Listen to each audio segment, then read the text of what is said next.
Hello there, how are you doing? Well, that is fantastic to hear. I am currently in the hospital, in a hospital bed that I have been in for 3 days. I have not left this bed. Ooh, good news, the other scans I did came back clear, so there's no cancer in my stomach or my pelvis, so that is very exciting. The surgery was a little bit more intense than we were told, so I'm stuck in this hospital, in this bed for a week, and then I have physical therapy, and then I can leave, but I still can't walk. I have to keep my leg elevated for about a month, while also doing 5 weeks, 7 days a week of radiation therapy. So this is just all a very weird, uncomfortable speed bump in my life. And there's my doctor. Hello. Howdy. Doctor came and went. The thing that I wanted to talk about is, because I feel like the past couple weeks have just all been about cancer.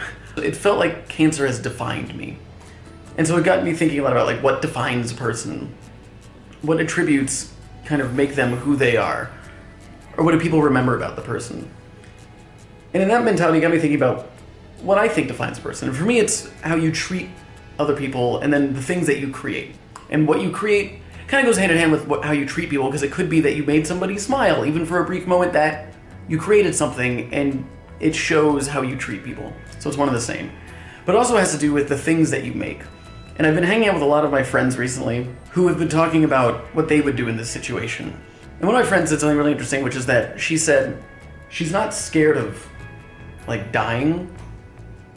She's scared of not being able to have done enough things in the time that she was alive. She's scared of not making enough things before she dies. And I was like, oh, that's exactly how I feel too. I'm scared that I will not have made enough things. That I'll leave this world at some point with not enough of me left in it. And that is what worries me the most. And over on Casey's vlog, Casey Neistat's vlog, he asked me a question about that.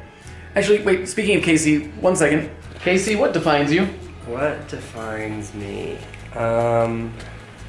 Okay, so something I call my moral compass, which is a self-determined sort of compass or set of rules. And every time I have a decision that I have to make in life, I check that decision against the moral compass. And if it's pointed in the right direction, I do that. And I usually don't have to question what I do, provided I'm constantly following that compass. Like, you get in a fight with the wife, I mean, like a big business decision. Like, as you get older in life, you have to make harder and harder decisions often. And if you have a compass to check them against, I think that you're able to sleep really well at night, because there's a light that's leading you. Yeah, some kind of path that you follow. Some kind of path that you follow. So when I was hanging out with Casey, we were talking about just this need to make things, and that's really just the through line, I feel like, in my life, is just this constant struggle to continue making things and making them more valuable in a way, more iconic to me, more important to me. But in doing that, those things that we create are pieces of us. They're parts of who we are. And then they exist, hopefully, forever, or at least longer than I will be able to physically exist. So that's just been a thing that's been crossing my mind a lot. Is like, what is the last video that I'm ever going to make? It's been a thought. And then, quick aside, so to me, and this is weird if you're watching this, Casey, but Casey's always been an inspiration to me. I used to work for him for a little while, like, how long ago was that? Maybe 2008 or so. And just that brief moment really inspired me. Just his work ethic, and that was just something that I really loved about him, is that he constantly is creating things, and he's constantly pushing what is possible within the boundaries that we've been given. Back to the thing of like, what defines a person?